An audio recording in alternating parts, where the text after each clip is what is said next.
Throughout recorded history, dogs have played major roles in human life. In the past, the job of a dog in human society mainly involved hunting and defense of crops from vermin. However, over a period of just over 150 years, the primary focus of dog breeding and dog ownership quickly turned to that of companionship. Many dogs purchased today are no longer being used to aid their masters in tasks, instead providing companionship, or being used as symbols of high status. Some dog breeds are still used for intended purposes, such as the sledding breeds and members of the hound group retrieving killed birds. However, this is far less common than the simple companionship animal, most often of the toy or terrier group, being taken out for a day on the town. This video will focus on the practice of dog domestication and breeding, its evolution over the decades, and the new frontiers of dog species.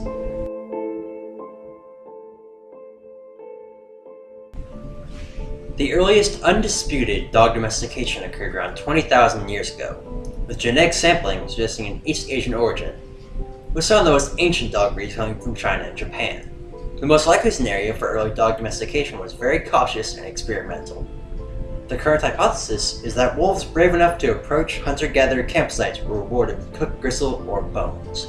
These wolves would approach time and time again, having a more stable and nutritious source of food than those wolves forced to compete with humans. As wolves who did not rely on humans became less and less in number, braver wolves would breed with each other, producing wolves with a higher mean braveness. This appears to be the first example of selective breeding in human history. Wolves eventually became braver and braver, eventually leading to living alongside humans and performing basic work in exchange for food. This work was most often assisting a tribe of hunter-gatherers in taking down a large animal, or independently seeking smaller prey. Selective breeding only continued from here, with breeders only allowing dogs with the best traits to be bred. There's evidence from approximately 10,000 years ago that shows dogs being used to pull sleds. As humanity adopted a more agrarian lifestyle, dogs also adapted as such, with this most likely being the genesis of riders and the terrier group. There are actually Egyptian records of a rigid dog type known as the Tessem, one of the earliest examples of the sighthound. These dogs are described in Egyptian texts as limber, with long legs, a curled tail, prick ears, and a very short fur coat. These dogs are also most likely the ancestors of the Saluki and Afghan hound. Dog breeds only started to be formally recorded in the Middle Ages in Europe, and dog breeding spiked during this time. Among these records were breed standards, certain characteristics that separated dog breeds from each other. Dogs began to be bred for these traits during this time, but public dog shows were not prevalent until the 19th century.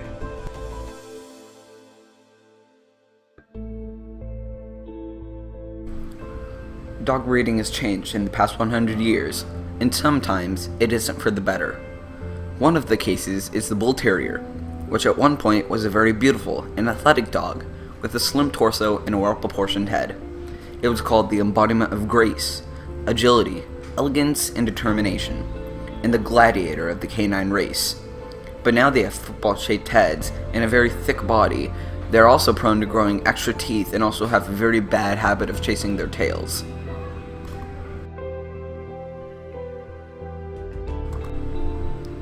German Shepherds come up a lot when talking about ruined breeds, and that is because they used to be described as a medium-sized dog with a deep chest, a straight back, and strong loins. They are now much larger with a much more sloping back, which makes them more prone to hip dysplasia. Hip dysplasia is a condition where the leg bones don't fit properly into the hip socket. They also suffer from bloating, which is when the stomach can expand with air and twist, which can sometimes be fatal.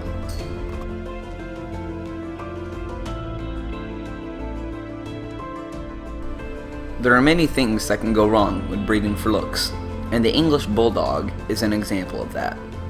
The current version of the Bulldog has much more facial wrinkles than before, and even a thicker and squatter body. They suffer from many diseases, they overheat easily, and they have breeding/breathing problems.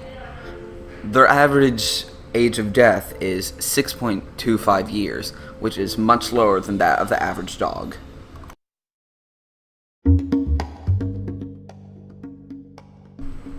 Back in 1911, the Shetland Sheepdog weighed between 7 to 8 pounds with a medium-length fur. They are now bred to be larger, at least 20 pounds. Their furs become much bigger and longer. They are still the same intelligent great herders they were known to be, though. This is one example of breeding that may not have been in their favor, but still worked out for the dog.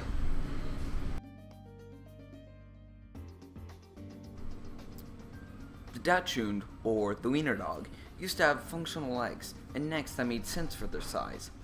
In the last 100 years, their backs and necks have grown longer. The Dachshund is at the biggest risk of any breed for intervertebral disc disease, which can lead to paralysis. The Dachshund is also prone to PRA and problems with their legs.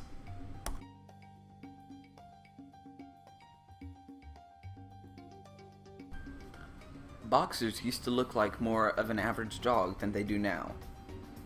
Boxers used to have much longer faces, but now it is more shorter and pushed in. This can lead to many problems and difficulty with breathing and controlling their body temperature. This can also lead to limits in their physical ability, such as running.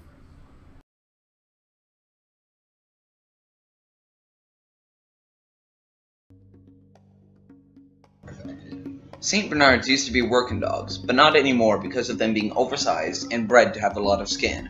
Working is now out of the picture.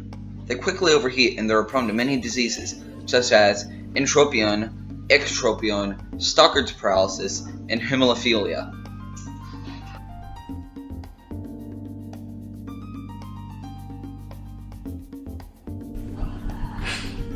One can undoubtedly see stark differences in dog breeds even 10 years ago compared to today. For example, the Chow Chow has seen a stark change in behavior, once commonly biting out of fear, and now being characterized for its manners and reserved personality. There are still many interested in dog breeding for varying reasons. Many want to be the next hit dog breed. Others wish to create a working breed to fill a niche in the market. But others still do it for personal reasons, and others simply wish to experiment. Aside from a few basic physical traits, the dogs of today look almost nothing like wolves. It is hard to imagine, in the new frontier of genetic modification and engineering, and the continuation of selective breeding, what the dog of the future will look like.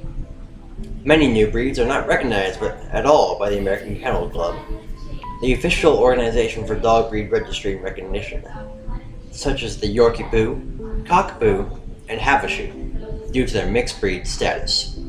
However, these breeds are already accepted by other major non-purebred organizations. The path to acceptance for these breeds in organizations such as these is often very short, and as such, breeders who wish to make names for themselves often pursue such paths.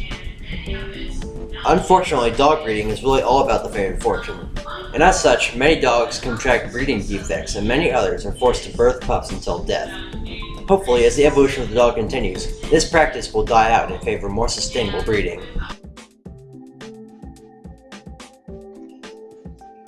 In conclusion, dogs have changed over the years. Maybe not for the better. There are many things that we need to change in today's society about breeding.